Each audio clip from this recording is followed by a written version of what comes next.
ఈ రోజు మనం మాట్లాడుకోబోతున్న విషయం భారత్ జట్టు ఐర్లాండ్ చేతిలో అనూహ్య ఓటమి గురించి. క్రికెట్ లో అప్సెట్లు కొత్తవి కావు, కానీ భారత్ లాంటి స్టార్డమ్ స్టేటస్ ఉన్న టీం ఐర్లాండ్ చేతిలో ఓడిపోవడం అభిమానులకు పెద్ద షాక్ గా మారింది. ఈ మ్యాచ్ లో ఏం తప్పు జరిగిందో, ఎక్కడ అసలు భారత్ గేమ్ ను కోల్పోయిందో ఈ వీడియోలో మనం తెలుసుకుందాం.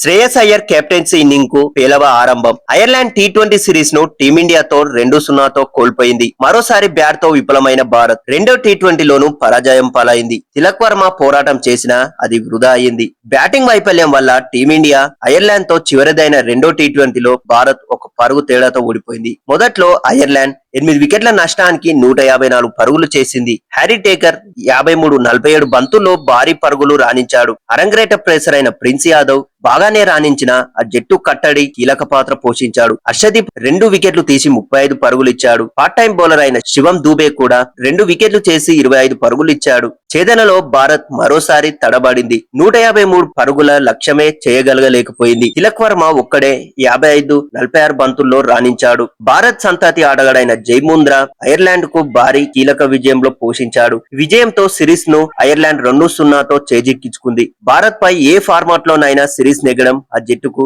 ఇదే మొదటిసారి. 16 వరుస టీ20ల సిరీస్ తర్వాత టీమిండియా ఇది తొలి ఓటమి. ప్రిన్స్ తో పాటు ఆల్రౌండర్ సూర్యవంశ్ షిండే ఈ మ్యాచ్ లో అరంగేట్రం చేశారు.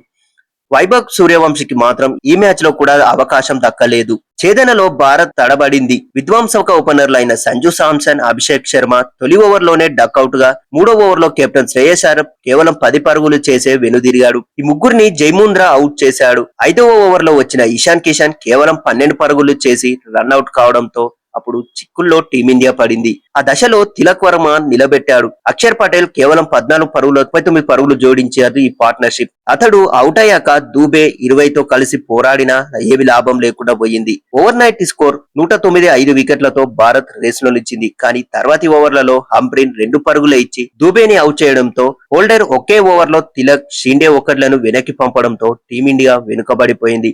ఇక 19వ ఓవర్లో వచ్చిన హర్షిత్ రాణా వరుసగా 4-6లు కొట్టాడు. కానీ ఆఖరి ఓవర్లలో 20 పరుగులు అవసరమయ్యాయి. తెల్లి 2 బంతులు 9 పరుగులు రావడంతో ఆశలు రేగిన చివరికి ఓటమి తప్పలేదు. ఈ ఓటమిపై మీరేమనుకుంటున్నారో మా కామెంట్ బాక్స్ లో చెప్పండి. మరిన్ని అప్డేట్స్ కోసం మా 11 Pros తెలుగు ఛానల్ ని సబ్స్క్రైబ్ చేయండి.